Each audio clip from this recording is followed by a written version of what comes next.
लेकिन जब तक एम्प्लॉयज़ रहे सोच उसी टाइप की रही, मंथली सैलरी टाइप, ठीक है।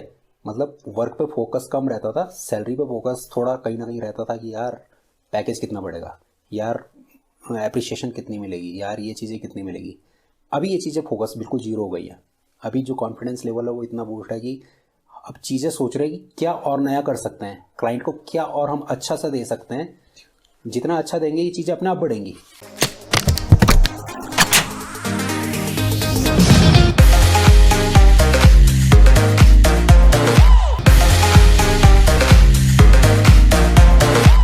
Hello and welcome back to our third episode. आज के हमारे गेस्ट हैं Rajesh Rana sir. He is an entrepreneur और उससे भी ज़्यादा इंटरेस्टिंग बात जो इनके बारे में है, ये नोएडा से वापस टिहरी आए and he started his own company here. So Rajesh Rana sir, welcome to the podcast. Thank you Ankit. Also आज मेरे साथ पॉडकास्ट को होस्ट कर रहे हैं अक्षय सर। आपकी कंपनी और उसकी कहानी जानने से पहले आप थोड़ा अपनी कहानी के बारे में बताएं। आप कहाँ पे आपका बचपन वगैरह गुजरा और फिर आपने एजुकेशन कहाँ से ली? बेसिकली हम टिहरी से ही हैं। ओके। सेम मुखेम साइड हमारा गांव है जी। उसके बाद क्योंकि मदर की जॉब पुरानी टिहरी में थी, तो जब मैं बॉर्न हुआ तो हम टिहरी आए, पुरानी टिहरी में रहे। मेरे ख्याल से 5-6 साल मैं टिहरी में रहा हूँ। 89 में हम नई टिहरी आ गए। ओके। तो उस टाइम पे बहुत ही कम लोग यहाँ पे होते थे न्यू टिहरी में। अच्छा, 89 से आप? हाँ, तो 89 से मैं न्यू टिहरी में ही हूँ ऑलमोस्ट। अब तो 31 to 32 ईयर्स यहाँ पे हमें हो गए हैं। और प्राइमरी एजुकेशन मेरी यहीं पे सरस्वती शिशु मंदिर है, सी ब्लॉक वाला, वहाँ पे हुई। अच्छा। देन फिर विद्या मंदिर है, फिर PIC। तो इंटर के बाद BSc की physics maths and computer science से बादशाह हॉल से। अच्छा। Main campus. एंड देन फिर MCA किया है चौरास से। 2007 में जब पूरा हो गया, अपनी डिग्री ले ली, उसके बाद फिर जॉब के लिए जैसे सभी जाते हैं NCR रीजन की तरफ मूव किया। अच्छा, तो सर आप उसके बाद नोएडा गए और उसके बाद फिर ये टिहरी हिल्स कंसल्टेशन ये कैसे स्टार्ट हुआ?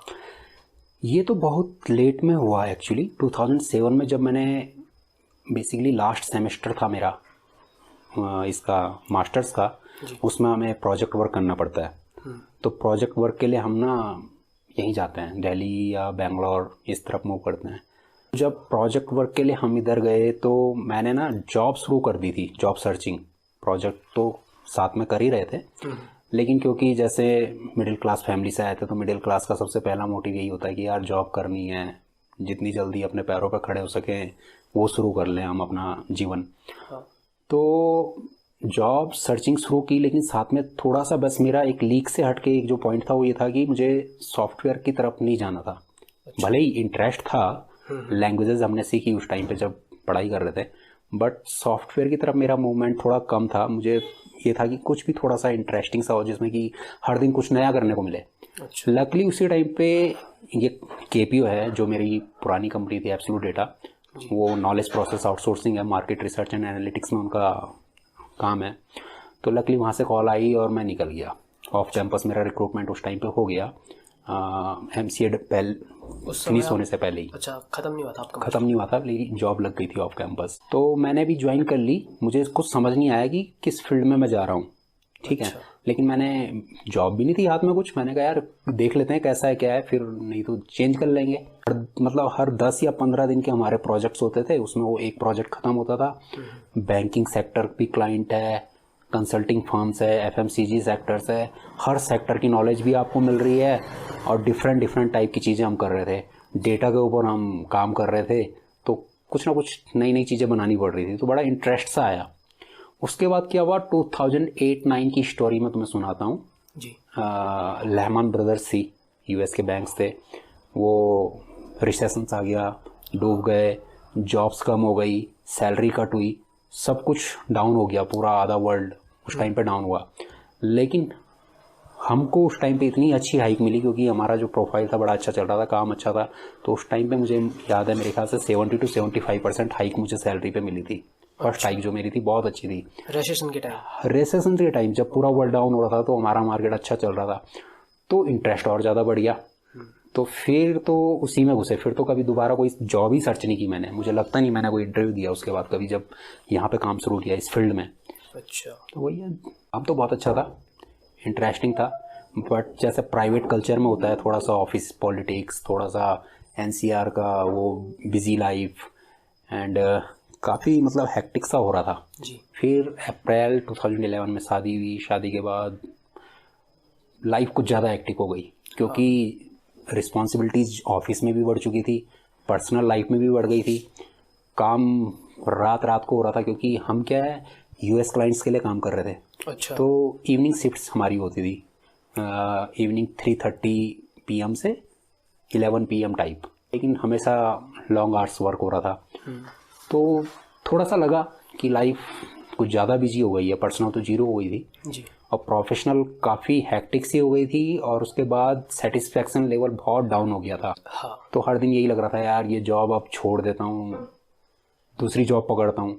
मैंने फिर इंटरव्यू देने शुरू किए अदर कंपनीज़ में, कुछ राउंड्स निकले कुछ नहीं निकले, लेकिन फिर वही हमेशा ख्याल वही रहता था कि वहाँ जाऊँगा, दूसरी कंपनी में जाऊँगा, कुछ दिन अच्छे रहेंगे, बट होना तो वही है फिर से लाइफ, क्योंकि एनसीआर में जब तक रहूँगा ऐसे ही रहना है मुझे।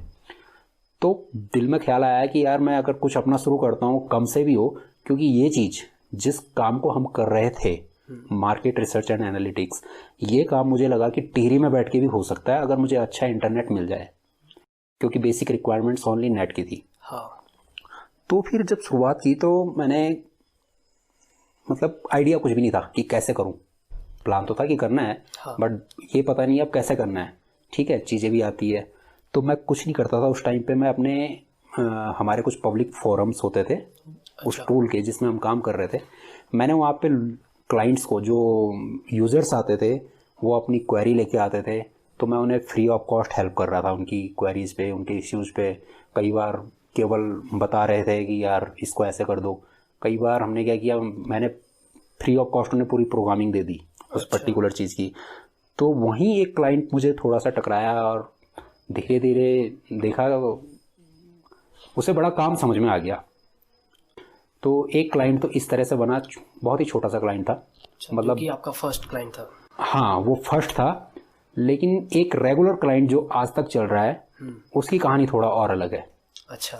उसकी कहानी क्या, उसी टाइम पे उसी दौरान मेरे एक सीनियर होते थे सौरभ अग्रवाल, उनकी अपनी कंपनी है दिल्ली में, नॉलेज एक्सेल, बहुत अच्छी कंपनी है, अराउंड 80 एम्प्लॉयज़ हैं उनके अभी करंटली।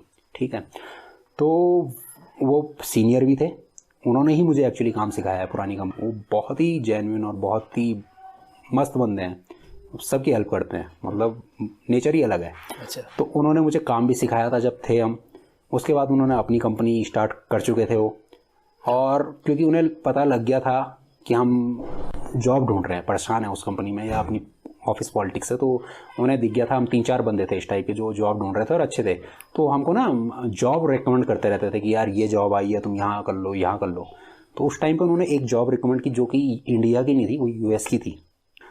तो बाकी बंदों ने उसमें इंटरेस्ट नहीं लिया, और मैं उस टाइम पे बड़ा नीडी था, तो मैं तो वैसे भी ढूंढ ही रहा था कुछ ना कुछ अदर क्लाइंट्स। तो मैंने क्या किया, उस क्लाइंट्स के साथ तो जो जॉब थी ना उसमें फॉलोअप करना शुरू किया। मेरे ख्याल से मुझे याद है, मैं ये जून की बात थी, जून 2011 की। तो मैंने उन्हें सीवी दिया। पुरानी जॉब छोड़ चुके थे? नहीं, उस टाइम मैं जॉब पे था। अच्छा। तो जून के टाइम पे मैंने उस क्लाइंट के साथ ना शुरू कर दिया कि रिज्यूम भेजा, फिर कुछ दिनों में 15-20 दिन में अपडेट लेता रहता था, कोई रिप्लाई नहीं आता था, लेकिन मुझे लगता था पता नहीं क्यों ऐसा लगता था कि शायद कुछ आएगा। तो मैं ना करीबन 2 महीने तक ऐसे करता रहा फॉलोअप। अचानक से एक दिन रात को 2:30 बजे, नाइट शिफ्ट में था मैं, मेल आ गया उनसे उधर से कि जो एंड क्लाइंट है वो एक्चुअली एक कंसल्टिंग फर्म थी जो हेल्प कर रही थी उस क्लाइंट को। तो उन्होंने कहा एंड क्लाइंट है वो, आपका रिज्यूम देख के थोड़ा इंटरेस्टेड है आपके साथ कॉल करने में। तो मैंने कहा ठीक है। फिर उसके 10 दिन बाद उस क्लाइंट ने कॉल की, स्काइप पर कॉल हुई थी, फिर चैटिंग हुई, फिर उन्होंने इंटरव्यू लिया। तो बेसिक इंटरव्यू तो बहुत अच्छा रहा। एंड क्लाइंट जो थे उस टाइम पे वो उन्होंने इंटरव्यू लिए एंड बहुत अच्छा रहा सब कुछ, क्योंकि काम तो ऑलमोस्ट आता ही था, काम के अलावा भी काफ़ी चीज़ें आती थी। तो बस सब कुछ सही रहा और उन्होंने एक इनिशियल प्रोजेक्ट दे दिया बहुत ही छोटा सा। तो मैंने वो उन्हें हेल्प की उसमें और वो बड़ा अच्छा चला। तो कह सकते हैं कि जो ये क्लाइंट है एक काफ़ी मेन क्लाइंट है हमारा, तो ये सौरभ अग्रवाल की बदौलत है, क्योंकि उन्होंने बड़ी हेल्प की इसको बनाने में। तो उसके बाद आप नोएडा से वापस आ गए? हाँ, उसके बाद तो फिर कुछ था ही नहीं ना वहाँ पे, जब अपना ये काफ़ी कुछ स्टार्ट हो चुका था। दो छोटे क्लाइंट बन चुके, एक छोटा क्लाइंट एक बड़ा क्लाइंट मतलब बन चुका था। तो मैंने वही प्लान किया कि एनसीआर रीजन में रहने का कोई मतलब अब मतलब तो रहता नहीं है। हाँ। तो फिर मैं टिहरी मूव हो गया। कुछ पर्सनल रीजन भी थे एक्चुअली उस टाइम पे। अच्छा। तो टिहरी आ गए। टिहरी में आके 1-1.5 साल तो मैंने अपने आप सिंगल ये पूरा काम किया, सारे प्रोजेक्ट्स अपने आप निपटाए, एंड टू एंड निपटाए। उसके बाद पुरानी कंपनी में एक सीनियर था, उन्होंने वो कंपनी छोड़ दी क्योंकि पता चला, फिर मैंने उनको अपने साथ ज्वाइन करवा ली। तो फिर 2 हुए, 2 के बाद 3 हुए, 4 हुए, ऐसे करते करते हम धीरे धीरे बढ़ गए। और 2015 में मैंने एलएलपी रजिस्टर की, बट एलएलपी के नॉर्म्स एंड कुछ चीज़ें हमें बाद में समझ में नहीं आई, या टैक्सेशन हमें समझ नहीं आया। तो 2017 में फाइनली जाके Terry Hills consultancy private limited register की, जो अभी टचवुड बहुत अच्छी चल रही है। तो शुरू में सर आपने अकेले ही स्टार्ट किया? हाँ, सर एक बार आप थोड़ा ऑडियंस के लिए बता पाएंगे कि आपकी कंपनी बेसिकली करती क्या है? हमारी कंपनी, हमारे एंड क्लाइंट्स है यूएस बेस्ड, अच्छा। और हम उन्हें प्राइमरी रिसर्च में हेल्प कर रहे हैं। वैसे तो रजिस्टर हमारी company market research and analytics के अंडर है एज ए केपीओ, लेकिन एनालिसिस वाला वर्क अभी हमें थोड़ा कम मिल रहा है, लिमिटेड करते हैं हम, कॉन्जॉइंट रिसर्च में करते हैं। अदरवाइज हम जो मेन काम कर रहे हैं वो सर्वे प्रोग्रामिंग कर रहे हैं एंड डेटा कलेक्शन में उनकी हेल्प कर रहे हैं। और कॉन्जॉइंट रिसर्च होती है, कॉन्जॉइंट प्रोग्रामिंग में भी हम एक्सपर्ट हैं इंडिया के अंदर। जो टूल है कॉन्जॉइंट के लिए, एक टूल है सॉटूथ, उसमें हम एंड मेरे वही हैं जो सीनियर मैंने बताया, हम दोनों बहुत एक्सपर्ट हैं। तो मेजरली अगर कोई क्लाइंट आता है, क्योंकि देखो कल्चर क्या है यूएस में जितने भी क्लाइंट्स हैं ना, लो कॉस्ट के लिए वो इंडिया की तरफ आते हैं, आउटसोर्स करते हैं प्रोजेक्ट। ठीक है, जब आउटसोर्स करते हैं और कॉन्जॉइंट का प्रोजेक्ट आउटसोर्स करते हैं, तो वो 2 ही जगह जाते हैं पहले, या तो सौरभ के पास आएंगे या मेरे पास आएंगे। तो एक कह सकते हैं कि एक बहुत बड़ी चीज़ है ये, जो हमने सीखी उस टाइम पे, जिसकी वजह से अभी हमें क्लाइंट्स भी मिल रहे हैं, काम भी चल रहा है, और हम यहीं बैठे बैठे ना ग्रो कर पा रहे हैं। तो वो फेज़ जब आप नोएडा से टिहरी वापस आए, तो सर जो वो टाइम था, और जो आपके पेरेंट्स, रिलेटिव्स और जो भी आपके कलीग्स और फ्रेंड्स थे, तो आपके इस डिसीजन पे उनका क्या रिएक्शन था? ये बहुत अच्छा क्वेश्चन पूछा अक्षय वैसे तुमने, क्योंकि जब मैं ये डिसाइड कर रहा था, नई नई शादी हुई थी, गुड़गांव में रह रहे थे हम एक्चुअली, नोएडा वहाँ ऑफिस क्लोज हो चुका था, गुड़गांव शिफ्ट हो चुका था साइबर सिटी में। ठीक है, तो उस टाइम पे डिसीजन चल ही रहा था कि यार मुझे ना अब ये जॉब छोड़नी है एंड ये अपना सा शुरू करना है एंड मूव करना है।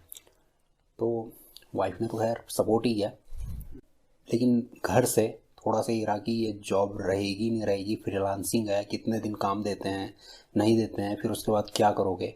सेम मेरे फ्रेंड्स ने मुझे समझाया कि यार फ्रीलांसिंग का मतलब तो परमानेंट जॉब छोड़ के फ्रीलांसिंग की तरफ, उनके लिए ये फ्रीलांसिंग ही था, है ना। लेकिन मेरे अंदर कहीं ना कहीं एक थोड़ा सा कॉन्फिडेंस था उस टाइम पे कि यार ये वाला क्लाइंट अगर नहीं भी रहा ना तो ठीक है।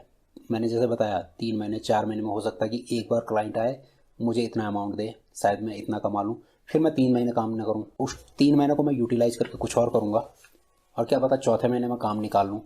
तो मुझे जो विश्वास उस टाइम पे था वो मेरे वर्क पे था, ना खुद पे था ना किसी चीज़ों पे था। मुझे ये था कि मैं जो काम कर रहा हूँ वो उसकी डिमांड है मार्केट में, और मैं केवल मुझे क्लाइंट को अप्रोच करना है, और कहीं ना कहीं मुझे क्लाइंट्स मिलते रहेंगे। और हुआ भी वही। एक क्लाइंट है जो फेल हुआ था, मेरा प्रोजेक्ट फेल क्यों हुआ, उसका कंसेप्ट कुछ और था, हमने बना के दिया बट उस कंसेप्ट में हम फिट नहीं बैठे। वो क्लाइंट बहुत बड़ा था एक्चुअली, मैकेंजी कंसल्टिंग फर्म है बहुत बड़ी वर्ल्ड की, और वो उसका एम्प्लॉय था, उसने मैकेंजी छोड़ के वो अपना स्टार्टअप शुरू कर रहा था कुछ नया। ठीक है, तो वो एक्चुअली ना वॉल स्ट्रीट जर्नल है, वो अपने आर्टिकल्स निकालते हैं। तो उसने स्टार्ट किया था एक कंसेप्ट की, उसमें क्या होता है, आप जो डेली की न्यूज़ होती हैं वॉल स्ट्रीट में, उसको पढ़ने के ना आप चार्ज देते हो। ठीक है, तो उसने क्या किया था, उसने उनके साथ टाई अप किया, और उसने ये किया कि वॉल स्ट्रीट की पहले तो 2 लाइनें आपको दिखेंगी न्यूज़ की, देन उसका एक सर्वे आएगा, उसके सर्वे को अगर आप भरते हो तो वो फ्री में आपको वो न्यूज़ दिखाएगा। तो सर्वे वाला पार्ट तो हमने किया, बट बाकी चीज़ों पर कई जगह हम फेल हो गए, वो मैच नहीं हो पा रही थी वॉल स्ट्रीट के साथ हमारी ट्यूनिंग, क्योंकि मैं अकेला काम कर रहा था, सीधी सी बात यह है, और उस चीज़ का एक्सपीरियंस नहीं था। तो इस टाइप से कुछ प्रोजेक्ट फेल हुए, लेकिन टचवुड बाकी जिस काम को मैं करने के लिए मार्केट में उतरा था उसमें मुझे कॉन्फिडेंट था कि मैं इसको तो पूरा कर ही लूँगा। Okay, that's great. तो जैसे हम एंटरप्रेन्योरशिप में बात करते हैं रिस्क की, कि रिस्क फैक्टर एक बहुत बड़ा रोल प्ले करता है एंटरप्रेन्योरशिप में। तो आपको क्या लगा है, आपने ऐसे क्या मेजर रिस्क उठाए या आपको उठाने पड़े जब आपका वो फेज चल रहा था, आप नोएडा से टिहरी आए और आप अपनी एक कंपनी और अपना एक खुद का वेंचर स्टार्ट करने में आप स्ट्रगल कर रहे थे? रिस्क तो यही था कि आप परमानेंट जॉब छोड़ के आ रहे हो, ठीक है, लेकिन रिस्क एक्चुअली मुझे उस टाइम पे बिल्कुल नहीं लगा। मैंने कहा ना, उस टाइम पे मुझे ये था कि मुझे अपने वर्क पे पूरा भरोसा था। रिस्क एक्चुअली हुआ 2015 में, क्योंकि तब तक मेरे पास 4 एम्प्लॉई आ गए, ठीक है, और एक पर्टिकुलर क्लाइंट के लिए हम काम कर रहे थे। उस टाइम पे मेरे पास अदर क्लाइंट उस पर्टिकुलर फेज में नहीं थे, ठीक है। तो 4 एम्प्लॉयज़ आपने रखे हुए हैं, उनकी रिस्पॉन्सिबिलिटीज़ भी आप पे है, ठीक है। आप एक पल के लिए आप खुद जॉबलेस हो तो चल जाता है, क्योंकि आपको फाइट करनी है। जैसे मैं 11 में जब छोड़ के आया, मैं सिंगल था, नहीं भी होती जॉब, नहीं भी होती सैलरी, तो मैं मेरे अपने डिसीजन थे। बट उस टाइम पे 2015 में 4 एम्प्लॉयज़ मेरे पास थे, उनकी जिम्मेदारी एक तरह से मेरे ऊपर थी। और जिस क्लाइंट के लिए हम काम कर रहे थे, एक बहुत बड़ा प्रोजेक्ट कर रहे थे, रॉयल कैरिबियन शिप का, क्रूज लाइन का, वो फेल हो गया। वो बहुत हाई लेवल प्रोजेक्ट था, वो फुली फेल हो गया। वो फेल हुआ टूल की वजह से, उसके सर्वर डाउन हो गए, ओके। ठीक है। हमारी एक्सपेक्टेशन थी कि पर डे 1000 या 2000 कंप्लीट्स आएंगे, लेकिन उसमें क्या हुआ कि वो इतना बड़ा प्रोजेक्ट निकला कि उसमें पर डे मेरे ख्याल से 50 to 60,000 कंप्लीट्स आने लग गए और सर्वर ही डाउन हो गया। हमने जब उस टूल को अप्रोच किया, क्योंकि हमारे सर्वर हमारे नहीं थे, उस कंपनी के थे, वो उनका सपोर्ट उतना रिस्पॉन्सिव नहीं था जो हमारी एक्सपेक्टेशन थी। अब वो हमें उसी टाइम पता चला कि ये टूल इतना रिस्पॉन्सिव नहीं है। वो पूरा क्लाइंट ही फेल हो गया। वो मतलब मेरे एंड क्लाइंट का बहुत बड़ा लॉस हुआ एक, ओके। ठीक है। तो मुझे लगा कि अब ऑलमोस्ट ये जॉब ख़त्म है 15 में, मतलब ये क्लाइंट ऑलमोस्ट गया। अब गया, उस टाइम पे मेरे पास कुछ और भी नहीं था उस पर्टिकुलर फेज़ में। उसके आगे पीछे तो चीज़ें थी, लेकिन उस पर्टिकुलर फेज़ में कुछ नहीं था। तो लगा कि यार अब इन 3-4 एम्प्लॉयज़ का मतलब ये क्या होगा, क्योंकि उस टूल की डिमांड भी मार्केट में थोड़ा उस टाइम पे कम हो गई थी। तो मतलब वो एक उस फेज़ था जिसमें मुझे लगा कि मुझे अपने से सैलरी देनी पड़ती या कुछ भी था। बट टच वुड चीज़ें सही हो गई थी। नेक्स्ट प्रोजेक्ट आए और हमने बहुत अच्छा काम किया और फिर क्लाइंट और ग्रो ही हुआ। तो फेजेस तो आते हैं, चैलेंजेस आते हैं और लेने पड़ते हैं, एक्सेप्ट करने पड़ते हैं। जी, आपने बिल्कुल सही कहा। तो 2011 में और 2011 से लेके आज तक 2020 ऑलमोस्ट 9 इयर्स कंप्लीट हो चुके हैं। तो जब 2011 में आपने अपना वेंचर स्टार्ट किया था, तो तब से लेके आज तक आपके कितने एम्प्लॉयज़ ग्रो हो चुके हैं? मेरे पास फिक्स्ड एम्प्लॉय 10 है इस टाइम पे, ठीक है, लेकिन मैंने कॉन्ट्रैक्टर भी हायर किए हुए रहते हैं एंड वो अराउंड 10 अलग से होंगे। तो होता क्या है, बेसिकली कुछ क्लाइंट्स हैं जिनसे हमें रेगुलर काम आता है, उनके लिए हमने फिक्स क्लाइंट्स हायर किए हुए हैं एंड डेडिकेट किए हुए हैं। जैसे केयर क्रेडिट का प्रोजेक्ट आ रहा है तो अमित देखेगा, एंड वैनगार्ड क्लाइंट का प्रोजेक्ट है तो अमृता देखेगी, इस टाइप से। लेकिन कभी कभी क्या होता है कि कुछ अदर क्लाइंट्स काम आता है, ठीक है, और वो उनको भी रिस्पॉन्सिव टाइम तुरंत चाहिए, कॉम्प्लेक्स वर्क है, तो उसके लिए मेरे पास कुछ फ्रीलांसर है, कुछ कॉन्ट्रैक्टर हैं जिनको प्रोजेक्ट वाइज हम फिर पे करते हैं। ओके राजेश सर, तो मेरा नेक्स्ट क्वेश्चन होगा एक पर्सनल क्वेश्चन आपकी लाइफ के ऊपर। तो जब से आपने ये एंटरप्रेन्योरशिप स्पेस एंटर किया है, आपने अपना खुद का वेंचर बनाया है, अब आप एज एन एम्प्लॉय काम कर रहे थे नोएडा में और अब आप अपना खुद का वेंचर चला रहे हैं, तो इस प्रोसेस में आपकी लाइफ में क्या मेजर चेंजेस आए हैं प्लीज़? मेजर चेंजेस केवल एक आया है कि कॉन्फिडेंस लेवल बहुत बूस्ट हो गया है। जब एज ए एम्प्लॉई या कहूँ जब मैंने कॉलेज ख़त्म किया था, मैंने बताया ना, उस टाइम पे केवल इतना सोचता था यार 20,000 वाली जॉब लग जाए, लाइफ सेट हो गई, ठीक है। लेकिन जब जर्नी स्टार्ट हुई ना, तो 20,000 तो फर्स्ट मतलब लग गई थी ऑलमोस्ट। वो जॉब स्टार्टिंग जो हुई थी वो अराउंड वही पैकेज था, ठीक है। लेकिन जब काम करना शुरू किया, थोड़ा सा कॉन्फिडेंस बढ़ा, लेकिन जब तक एम्प्लॉयज़ रहे सोच उसी टाइप की रही, यस, मंथली सैलरी टाइप, ठीक है। मतलब वर्क पे फोकस कम रहता था, सैलरी पे फोकस थोड़ा कहीं ना कहीं रहता था कि यार पैकेज कितना बढ़ेगा, यार एप्रिसिएशन कितनी मिलेगी, यार ये चीज़ें कितनी मिलेगी। अभी ये चीज़ें फोकस बिल्कुल जीरो हो गई है।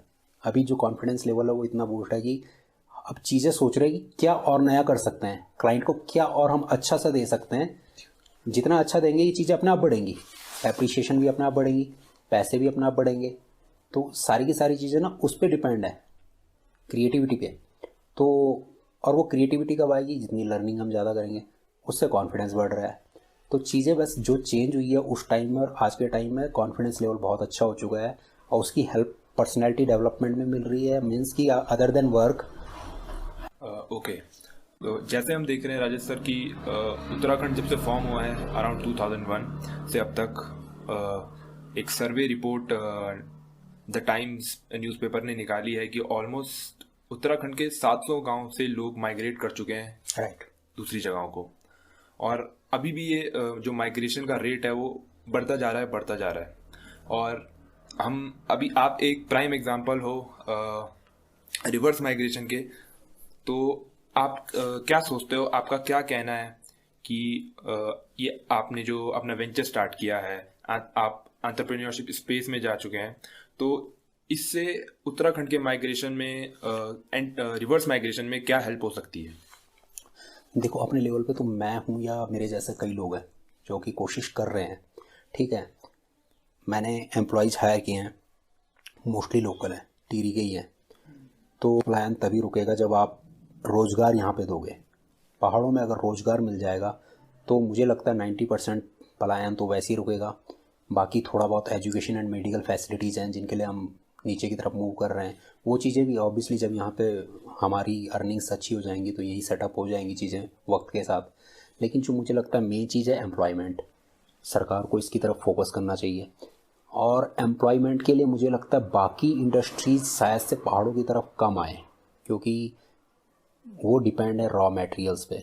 बट अगर गवर्नमेंट सॉफ्टवेयर्स को प्रमोट करे, केपीओ इंडस्ट्रीज़ को प्रमोट करें, उनको थोड़ा सा देखे तो आईटी सेक्टर्स, तो मुझे लगता है कि वो चीज़ें अगर यहाँ आती हैं ना तो हमारे ही बंदे, उत्तराखंड के गढ़वाल कुमाऊँ के हमारे ही बंदे होटल लाइन, आर्मी लाइन के बाद ना सॉफ्टवेयर में बहुत ज़्यादा हैं।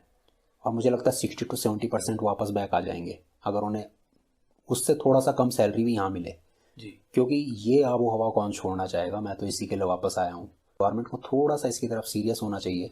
सर, जैसे आपने बताया कि नेटवर्किंग का बहुत इंपॉर्टेंट आपको उसका जो गेन हुआ है शुरू में, बट अगर हम जनरली किसी से पूछें कि करियर ग्रोथ के लिए आपको क्या एस्पेक्ट आपके होने चाहिए करियर ग्रोथ के लिए, तो हम सुनते हैं डिसिप्लिन या फिर हार्ड वर्क। नेटवर्किंग बहुत कम सुनने को मिलता है, बट आई थिंक हम बहुत अंडर एस्टिमेट करते हैं नेटवर्किंग को। तो मेरा क्वेश्चन जो एक्चुअली है वो है कि सबसे पहले तो आप ये बताएं कि नेटवर्किंग कितनी इंपॉर्टेंट है, और second, how can we grow our network.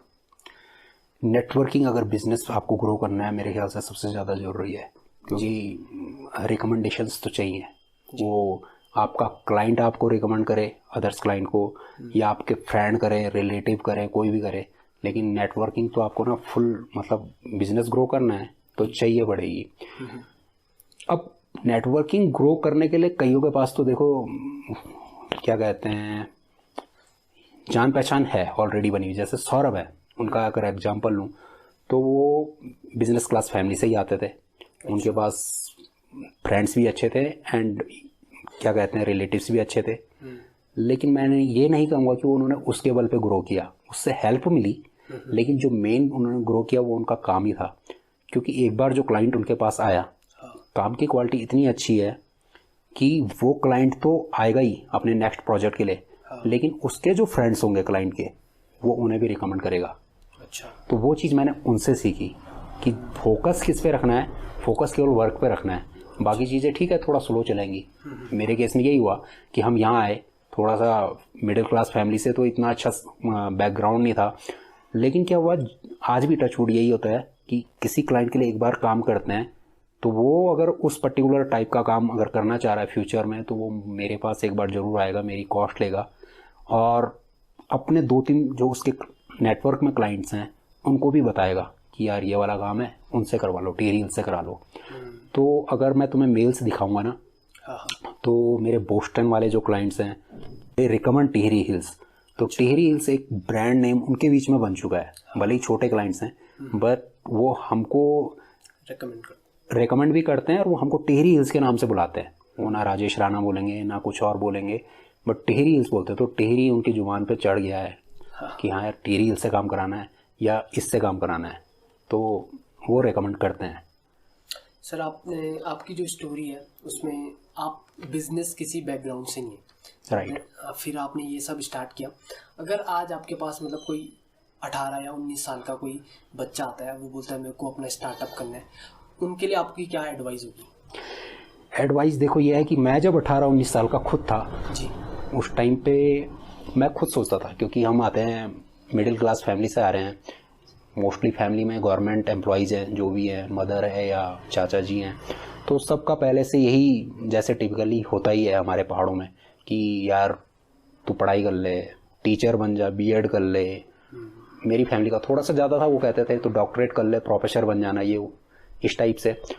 तो लेकिन मैं पहले से ही मुझे पता था कि मुझे क्या करना है, बस मुझे ये था कि मुझे कुछ भी करना है लेकिन ये तो नहीं करना है।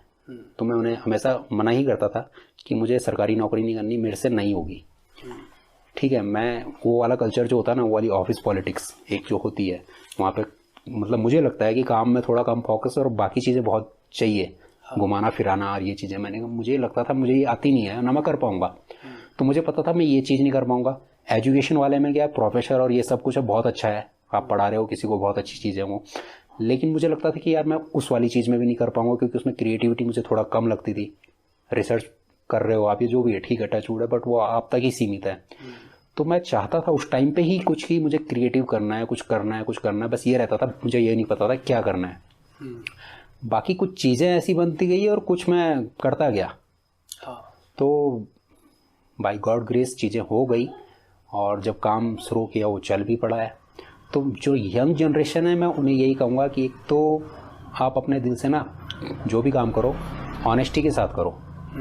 ठीक है, जो काम आपको मिला है जो उस काम को ऑनेस्टी से करो, उससे किसी और को प्रॉब्लम नहीं होनी चाहिए। पहली चीज़ तो ये है, जब आप ऑनेस्टी से कुछ भी काम करते हो तो मुझे लगता है वो कहीं ना कहीं आपको, हो सकता है वो काम फेल हो जाए, उसका रिजल्ट उस टाइम पे फेल हो जाए, बट वो कहीं ना कहीं आपको हेल्प करेगा आगे, ये कंफर्म है। हमने क्या किया है, लास्ट ऑफिस में मैं जब था तो वहाँ पे कई काम मिलते थे, वर्क प्रेशर ज़्यादा था, मतलब वो काम इस टाइप के थे तो वो मेरी जिम्मेदारी नहीं थी कि प्रोजेक्ट में आप प्रोग्रामिंग कर रहे हो, उसके बाद लॉन्च के लिए आपको रुकना है, लेट नाइट रुकना है, प्रोजेक्ट का आपका जो मेन वो है बंदा वो जा चुका है, तो मेरी रिस्पॉन्सिबिलिटी नहीं, पर हम करते थे। किसी की हेल्प के लिए कर रहे हैं या कहें इंटरेस्ट सा था कर रहे थे, तो वो चीज़ें आगे जाके उन्हीं चीज़ों ने हेल्प की। मैं वहाँ पे एडमिन के काम में भी घुसा हुआ था, मैं मार्केटिंग के काम में भी घुस चुका था, मुझे वहाँ पे प्रोजेक्ट की कॉस्ट में इंटरेस्ट रहता था कि यार जिस प्रोजेक्ट को मैं कर रहा हूँ उसकी कॉस्ट क्या ले रही है कंपनी। वो मेरा काम नहीं था ना उनका काम था, लेकिन हम ना इतने फ्रैंक हो चुके थे उस टीम के साथ कि वो बता देते थे यार इसमें तो इतनी कॉस्ट आ रही है और तुमने इतना इशू कर दिया या टाइम ज़्यादा ले लिया, क्योंकि कोई भी कंपनी है ना पर आर की कॉस्ट चार्ज करती है। अब माना हमने क्लाइंट को बोला है कि मैं ये काम 50 आर में करके दूंगा और हमने उसमें 60 to 70 आर लगा दिए, तो वो प्रोजेक्ट की कॉस्ट बढ़ गई, तो वो नुकसान हो गया एक तरह से। तो ये चीज़ें हमें तब समझ में आई जब हम टीम के साथ बैठते थे, समझते थे यार ये क्यों नुकसान में जा रहा है प्रोजेक्ट। तो वो चीज़ें वहाँ सीखने को मिली, वो हमारी जॉब नहीं थी, बट हम घुसे तो उसी चीज़ का फायदा हुआ कि जब अपना सेटअप किया तो हमें काफ़ी चीज़ें पता थी कि बिजनेस कैसे रन करना है। ये वाला केवल प्रोग्रामिंग से काम नहीं होगा या केवल एक चीज़ से कभी भी कोई बिजनेस नहीं चलेगा, आपको काफ़ी मल्टीपल्स आइटम्स आपको आने चाहिए, तो वही चीज़ें वो हुई। ओके, सो क्यूरियोसिटी होनी चाहिए। सर एक चीज़ मेरे को आपसे पूछनी थी कि आपका ये फर्स्ट बिजनेस है और आप काफ़ी अच्छा कर रहे हैं इसमें, तो as a first time founder मैं कहूँगा आपने क्या क्या चीज़ें सही की आपके हिसाब से, क्योंकि बहुत सारे लोग अपनी कंपनी से स्टार्ट करते हैं, स्टार्टअप स्टार्ट करते हैं, बट दे फेल। तो आपके हिसाब से आपने क्या सही किया? मेरा केवल एक डिसीजन सही था और वो ये था कि मैंने कभी भी ना पैसों की तरफ फोकस नहीं किया, काम की तरफ ज़्यादा फोकस किया। ऐसा नहीं है कि मैं फेल नहीं हुआ जी। मेरा एक शुरू में क्लाइंट बना, उसकी मेरे से एक्सपेक्टेशंस कुछ थी, मैंने अपने हिसाब से बहुत अच्छा काम करके दिया, बट वो एंड रिजल्ट फेल था। तो वो क्लाइंट उसने मुझे बताया, फीडबैक दिया, programming wise we were very good, but जो उसका रिजल्ट आया एंड रिजल्ट वो फेल हो चुका था, तो वो क्लाइंट चला गया। ठीक है, तो मुझे लगता है जो मैंने काम शुरू किया उसमें केवल और केवल एक चीज़ अच्छी की है कि आज तक टचवुड कि जब भी काम आता है तो मैं एंड क्लाइंट को ध्यान में रखता हूँ कि उसको रिजल्ट क्या चाहिए, वो क्या एक्सपेक्ट कर रहा है इससे, जिसका जो काम हम कर रहे हैं, तो उसको फोकस में रखते हुए जितनी कोशिश कर सकते हैं उस हिसाब से हम काम करते हैं। फास्ट टर्न अराउंड टाइम करते हैं, हमारा टाइमिंग अनबीटेबल है। जिसके लिए बहुत अच्छी कंपनीज हैं वो 4 डेज लेती हैं प्रोग्रामिंग के लिए, हम 2 to 2.5 डेज में वो करके दे रहे हैं। ठीक है, तो सबसे मेन चीज़ जो हमारी रही है वो फास्ट टर्न अराउंड टाइम रहा है। हम बहुत जल्दी रिप्लाई कर रहे हैं क्वेरीज पे, या आप कह सकते हो जैसे आप कुछ प्रोडक्ट लेते हो ना, तो प्रोडक्ट तो आप 1 टाइम लेते हो, लेकिन आप कब उसको ज़्यादा प्रेफर करते हो, क्योंकि उसकी सर्विसेज जब अच्छी होती है। कोई भी प्रोडक्ट है, आप डेल का प्रोडक्ट ले रहे हो क्योंकि आपके घर में आके वो ऑन साइट सर्विस दे रहा है, इसलिए आप उसको प्रेफर कर रहे हो। तो वही हमने फोकस रखा है अभी तक कि अपने क्लाइंट को बिल्कुल रन टाइम पे ही हम रिप्लाई करें। जनरली होता है कि हमारे फील्ड में ना क्लाइंट आता है क्वेरी के साथ कि यार मुझे ये इशू आ गया, तो लोग बोलते हैं I will get back to you, फिर वो 1 घंटे इसमें लेते हैं, फिर बताते हैं कल इवनिंग तक हम करके देंगे। हम ये नहीं करते, क्लाइंट जैसे ही आता है, अगर बहुत माइनर चीज़ है तो हम करके फिर बता देते हैं 5 या 10 मिनट में कि ये हो गया। अगर थोड़ा टाइम लगना है तो तुरंत बता देते हैं कि 1 to 2 आवर में ये काम हो जाएगा। बट मुझे नहीं लगता मैं या मेरी टीम से किसी भी बंदे ने बहुत टाइम इसमें लिया हो किसी भी चीज़ में। तो जिस चीज़ को हम करते हैं उसमें हम एटलीस्ट एक्सपर्ट है, तो हमें पता है कि हमें करना क्या है। तो ये चीज़ ना डे 1 से थी एक्चुअली पुरानी कंपनी में ना। मैं ये कहूँगा कि बहुत अच्छे अच्छे बंदे थे जिनसे सीखने को मिला। मेरे कलीग थे, अभी यूएस में सेटल्ड हैं, उनसे सीखने को मिला। किसी चीज़ में अच्छे थे, कुछ अच्छे थे, लेकिन जो मेरी अपनी कहते हैं कि मेरी स्ट्रेंथ ये थी कि जितना काम मुझे आता था उसमें मैं बहुत ही तेज़ी से करता था। तो क्लाइंट वहीं हैप्पी था कि यार ये तो फटाफट मिल रहा है, जब तक वो सोच भी नहीं रहा तब तक काम होके आ जा रहा है, और क्वालिटी के साथ होता था, ऐसा नहीं कि उसमें एरर है। तो वो चीज़ मैंने मेंटेन रखी यहाँ पे भी।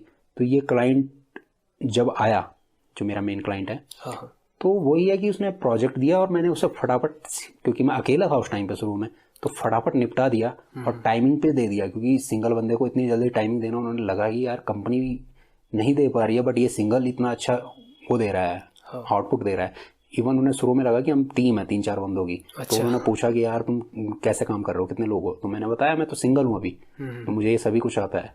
तो फिर उन्होंने कहा ठीक है, मुझे ऐसा ही बंदा दूसरा चाहिए। तो उस टाइम पे वो हमने दूसरा बंदा हायर किया था, रजनीश गुप्ता। तो वो भी बड़ा अच्छा निकला। तो उन्हें लगा हाँ यार कि ये काम कर सकता है। अभी हम केवल 5 बंदे हैं उस पर्टिकुलर क्लाइंट के लिए, बाकी की बात नहीं कर रहा हूँ। उस क्लाइंट को हम 5 बंदे सपोर्ट कर रहे हैं और ईयरली हम मोर देन 100 प्रोजेक्ट उसको दे रहे हैं करके, केवल 5 बंदे। तो उसको जो प्रॉफिट हो रहा है वो बहुत अच्छा हो रहा है। गुड हमें तो है ही। So quality work and quick response, right. तो सर अभी कोविड-19 की वजह से काफ़ी नेगेटिव इम्पैक्ट कंपनीज को है। कट ऑफ्स देखने को मिली है, ली ऑफ्स देखने को मिले हैं। तो सबसे पहले तो आपकी कंपनी को कोई इफेक्ट पड़ा इससे? मुझे और मेरी कंपनी को तो अभी कोई इफेक्ट नहीं पड़ा। इवन मैंने तो अभी एक न्यू हायरिंग की है, जिसे पुरानी कंपनी ने फायर कर लिया था बेचारे को। अच्छा। एक एम्प्लॉय को, तो उसे हमने हायर किया हुआ है। तो बाकी मेरे जो क्लाइंट्स हैं टचवुड, वहाँ पे भी अभी कोई फायरिंग तो नहीं हुई है, लेकिन यह है कि काम तो डाउन है। अच्छा, मार्केट थोड़ा डाउन है। और एक हेल्थ केयर का न्यू क्लाइंट ऑलमोस्ट बन गया था कोविड से पहले। कोविड के कारण वो प्रोजेक्ट उसके सारे होल्ड में है फिलहाल। वो अब केवल कोविड-19 वाली रिसर्च कर रहे हैं जो किसी के साथ ऑलरेडी वो कर रहे हैं। अदर जो बाकी हेल्थ केयर के उनके प्रोजेक्ट आने थे वो होल्ड पे हैं या क्या हुआ है, तो देखो। ओके। एंड सर क्योंकि आप जैसा आपने भी बताया, मैं आपसे बात कर रहा था कि आपकी कंपनी शुरू से ही वर्क फ्रॉम होम को अप्लाई करती है। अभी वर्ल्ड इसकी तरफ मूव कर रहा है, वर्क फ्रॉम होम। अगर हम देखें, आई थिंक फेसबुक और ट्विटर जैसी कंपनीज भी अपने एम्प्लॉयज़ को बोले कि अगर आप वर्क फ्रॉम होम कर सकते हैं तो उसको आप प्रिफर करें। तो इसके क्या क्या फ़ायदे हैं, वर्क फ्रॉम होम के क्या क्या फ़ायदे हैं एज़ कम्पेयर टू आप अगर किसी ऑफिस में जा रहे हैं? मुझे लगता है कि हाँ, जैसा आपने कहा कि वर्क फ्रॉम होम में ऑलमोस्ट सारी सॉफ्टवेयर कंपनीज मूव कर रही है। और हम तो 2011 में जब से हमने स्टार्ट किया वर्क फ्रॉम होम ही कर रहे हैं, क्योंकि क्लाइंट्स हमारे सारे यूएस बेस्ड हैं। उन्हें हम इवनिंग आवर्स में सपोर्ट दे रहे हैं 6:30 PM टू नाइट के 2:30 AM तक। तो पॉसिबल नहीं था मेरे लिए ऑफिस खोलना एंड ऑफिस में एम्प्लॉयज़ को बुलाना, उतना खर्चा मेंटेन करना। तो हमारी तो कह सकते हैं मजबूरी भी थी कि हमें वर्क फ्रॉम होम ही देना था। अच्छा। ठीक है। लेकिन जब हमने शुरू किया, ऐसा नहीं है, कुछ बंदे उस टाइम पे मैंने रखे, लेकिन ना उनसे आउटपुट नहीं आ रहा था। आउटपुट इसलिए नहीं आ रहा था क्योंकि वो ऑफिस कल्चर टाइप के बंदे थे। मैं उन्हें कहा मैं साइन कर रहा हूँ, वो करके नहीं दे रहे हैं जब तक पूछो ना। तो वो चीज़ें नहीं चल पाई, तो वो ज़्यादा लंबा चल नहीं पाए। अभी जो है इनको मैं पहले ही पॉलिसी बता देता हूँ, और टचवुड ये सब डेडिकेटेड बंदे हैं। इनको आप केवल वर्क देते हो, ये आपको टाइमिंग बताते हैं और उस टाइम पे ये करके देते हैं। अब हमें मतलब नहीं है वो किस टाइम पे बैठ रहे हैं, लेकिन जो टाइमिंग उन्होंने दी है वो मुझे भी एंड प्रोडक्ट मिल रहा है। हाँ, मुझे एंड प्रोडक्ट मिल रहा है, मेरे एंड क्लाइंट को हेल्प मिल रही है, उसको एंड प्रोडक्ट मिल रहा है, तो सब कुछ स्मूथली चल रहा है। अच्छा, वर्क फ्रॉम होम से क्या फ़ायदे हैं हमारे को जो एज ए एम्प्लॉई है? आपका ये टाइम बच रहा है, जो ट्रैफिक में आपने फंसना था, एनसीआर रीजन हो या कहीं पे भी हो, कुछ टाइम तो लगेगा, ठीक है। अदर एक्सपेंसेस बचेंगे, पेट्रोल पे आपने खर्चना है या किसी भी चीज़ पे खर्चना है, लेकिन जो मेन जो चीज़ है वो बेसिकली टाइम है, क्योंकि कॉस्ट तो टाइम की है ना, हम भी पर आवर चार्ज कर रहे हैं। टाइम जो आप बचा रहे हो, या तो आप अपनी फैमिली के साथ स्पेंड करोगे या कुछ भी करोगे, तो वो बच रहा है ना, आपको बहुत बड़ा फायदा हो रहा है। कंपनी को आउटपुट मिल रहा है, हाँ ठीक है, लेकिन थोड़ा बहुत नुकसान भी है। जैसे आप फैमिलीज में हो जहाँ पे छोटे बच्चे हैं, तो एक सेपरेट रूम अगर रहे, जैसे मैंने तो बना लिया, लगभग सभी एम्प्लॉयज़ ने बनाया हुआ है अब जी। तो थोड़ा सा वही रहता है कि कभी कभी पर्सनल चीज़ें हो जाती हैं, तो उसको मेंटेन करना टफ रहता है। सर और बट ऐसी चीज़ें बहुत कम फंसती है। अभी तो बहुत अच्छा आउटपुट आया है। कोऑर्डिनेशन फिर कैसे करते हो आप? कोऑर्डिनेट कैसे करते हो? कोऑर्डिनेट किया है हम सारे, मेरे clients and employees, everyone is in Skype, ठीक है। तो स्काइप पे ही मोस्टली हम चैट ही करते हैं। जैसे कोई भी क्वेरी आई है तो मैं अपने बंदे को पूछूंगा, एंड वो क्विक रिप्लाई करता है, क्योंकि वो सीट पे बैठा है इसलिए वो क्विक रिप्लाई कर रहा है, उसका ध्यान है काम की तरफ, अदरवाइज तो रिप्लाई ना आए, ठीक है। सेम चीज़ मेरे साथ है, क्लाइंट अगर मुझे कुछ भी पूछ रहा है तो मैं क्विक रिप्लाई करता हूँ, ना कि वेट करेगा। तो क्लाइंट को ऐसा मुझे लगता है बहुत ही कम कभी हुआ होगा कि मैं सीट पे ना मिला हूँ। सेम चीज़ क्लाइंट के साथ भी है, क्योंकि जो मेरे क्लाइंट्स हैं उनकी जो कंपनी है वहाँ पे भी 75% एम्प्लॉयज़ को पहले से ही वर्क फ्रॉम होम दे रहे हैं वहाँ पे बोस्टन में। तो they are working from home, and सब कुछ ऐसे ही मैनेज हो रहा है। तो मैंने कहा आपको ना, जैसे कि इस जॉब में या इस बिजनेस में ऑनेस्टी तो सबसे पहली चीज़ है जी। आपको खुद ऑनेस्ट होना पड़ेगा अपने काम के लिए, तो ही काम चल पाएगा, क्योंकि आप बेवकूफ़ नहीं बना पाओगे किसी को ज़्यादा लंबा। सर एक मैं इंटरव्यू पढ़ रहा था रतन टाटा जी का, जिसमें वो कोविड से ही रिलेटेड एक चीज़, ये ले ऑफ से रिलेटेड बोल रहे थे, और उन्होंने कहा जितनी भी कंपनीज है जो ले ऑफ कर रही है या फिर सैलरी कट ऑफ्स कर रही है, ये एक्चुअली शो करता है कि lack of empathy in top leadership. Correct ji. और आपने जैसा कि बताया, आपकी कंपनी को भी नेगेटिव इम्पैक्ट हुआ है, पर आपने कोई ले ऑफ नहीं किया। तो आप ये बताएं कि आपके लिए कंपनी एथिक्स कितनी इम्पोर्टेंट है? कंपनी एथिक्स तो बहुत इंपॉर्टेंट है, लेकिन यहाँ पे यही है कि हमारी सैलरी फ्रीज हुई है। सैलरी फ्रीज मीन्स कि जो we get appraisal every year, वो नहीं हो पाया इस बार, ठीक है। लेकिन हमने किसी की सैलरी कट नहीं की, ना मेरे क्लाइंट ने मेरा कुछ मीन्स की चार्जेस कट किए हैं। तो कह सकते हैं कि मेरी खुशनसीबी है या क्या कहें, बट मेरे क्लाइंट्स बड़े अच्छे हैं, morale wise they are very good. तो ऐसे चीज़ें वो नहीं कर रहे हैं, और मुझे भी फ्री हैंड मिला हुआ है कि मैं भी क्यों करूँगा किसी के साथ कुछ, है ना। तो ठीक है, चल रही है। भी आप जैसे आपने कहा कि ऑनेस्टी बहुत ज़्यादा ज़रूरी है, तो क्या पता आपकी इस वजह से आपके क्लाइंट्स भी आपको अच्छे मिले। अब टचवुड मेरे क्लाइंट्स के साथ मेरे रिलेशनशिप इतने अच्छे हैं कि मतलब आई थिंक कि प्रोफेशनली हम बहुत कम ऐसे बात करते हैं, फ्रैंकली ही बहुत चीज़ें चलती। मीन्स कि out of the project we discuss lot of things. Yesterday we were discussing about Garhwali food and Garhwali slang actually, क्योंकि मैंने ना उसको स्क्रीनशॉट भेजा, मेरे और मेरे एम्प्लॉयज़ के बीच में बात हो रही थी स्काइप में चैटिंग, और वो हम हिंदी में कर रहे थे, इंग्लिश में नहीं कर रहे थे। तो उसने कहा यार रितेश ऑनलाइन नहीं है, तो मैंने स्क्रीनशॉट दिया कि वी बोथ आर चैटिंग। तो उसने देखा यार तुम हिंदी में बात कर रहे हो, तो इसी से थोड़ा थोड़ा मूव किया टॉपिक। तो हमने कहा हम तो यहाँ पे हिंदी में ही ज़्यादा बात करते हैं, हिंदी का इवन हम तो गढ़वाली में बात करते हैं, इट इज़ अ डायलेक्ट। तो वो बहुत इंटरेस्ट, उसका धीरे धीरे इसमें इंटरेस्ट बना। फिर हम गढ़वाली गानों की तरफ घुस गए, गानों से फिर पूरे गढ़वाल में ही घुस गए, हिमालय की तरफ आ गए। तो बहुत अच्छा हमारी रिलेशनशिप है क्लाइंट के साथ। काफ़ी आपने काफ़ी चीज़ों पे बात की सर। एक्चुअली लास्ट 2 क्वेश्चन मैं बोलूँगा। सबसे पहले तो आपके रोल मॉडल्स कौन कौन रहे हैं?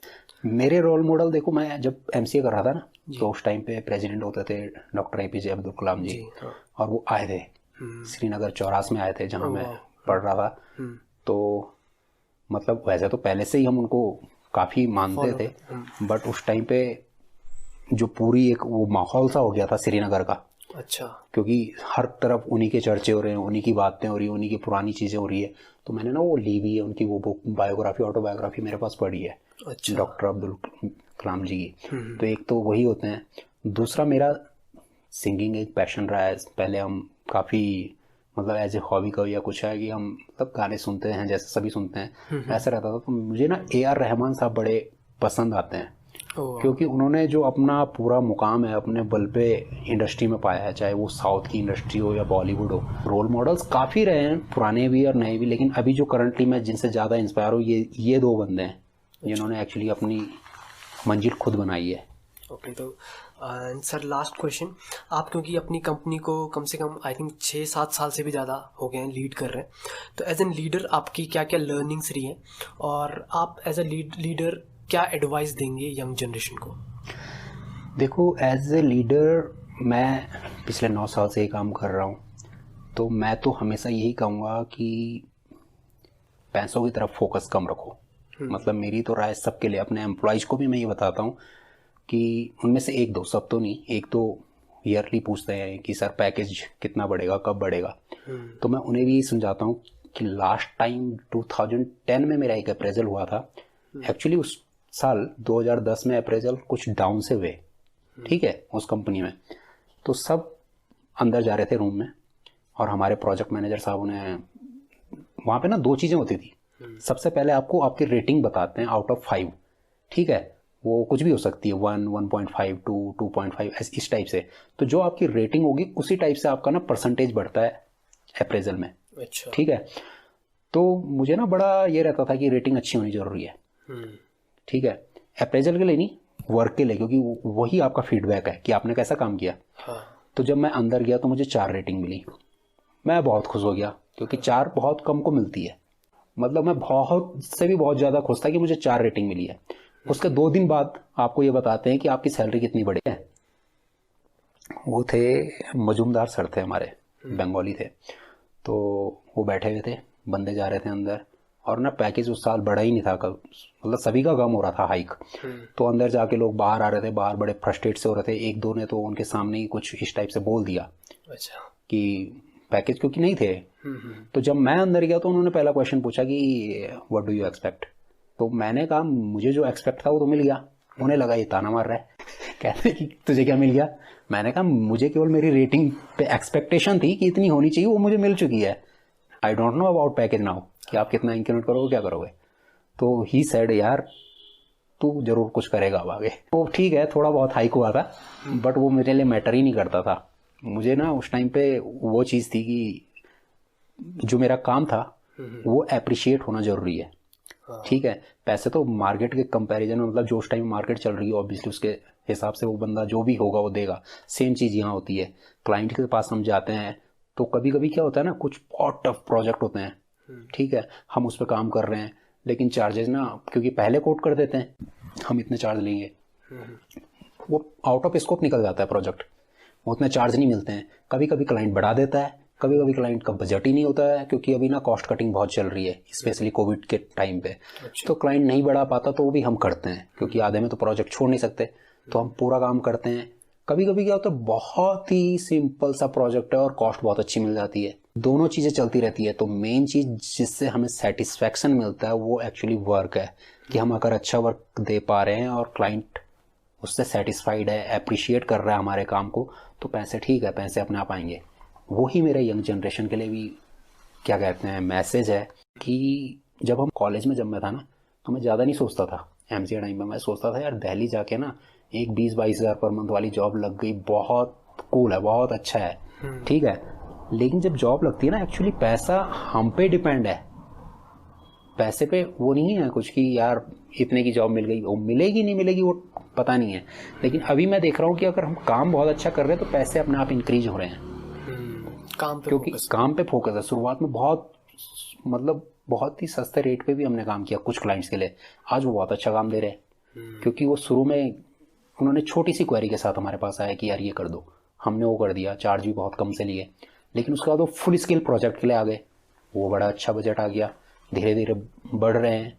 तो चीज़ें यही है कि एक तो आप अपने अंदर ऑनेस्ट रहो, जो भी काम कर रहे हो उसके लिए डेडिकेट रहो, है ना। या तो मतलब अगर तुम्हें काम समझ नहीं आ रहा है, जस्ट इन केस तुम CS कर रहे हो और तुम, जैसे मैं CS कर रहा था, मेरा सॉफ्टवेयर में इंटरेस्ट बिल्कुल जीरो सा हो रहा था, तो फिर उस फील्ड में जाओ ही मत मजबूरी में, केवल अपने घर वालों को दिखाने के लिए या अपनी चीज़ों को ये फैमिली और बैकग्राउंड इसको सेटिस्फाई करने के लिए।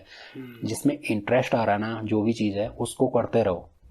तो वो मुझे लगता है जब तुम इंटरेस्ट से कुछ काम करते हो तो फिर काम भी अच्छा होता है, बाकी आउटपुट तो आएगा ही अच्छा। तो ठीक है, मनी जो भी रहेगी वो जनरेट तो होगी। ओके सर, बहुत अच्छा लगा आपसे बात करके, एंड आई होप आपसे जल्द फिर से कोई दूसरे पॉडकास्ट में किसी डिफरेंट टॉपिक के साथ हम बात करें। Yeah, sure. Thank you so much sir for doing this. Thanks Ankit.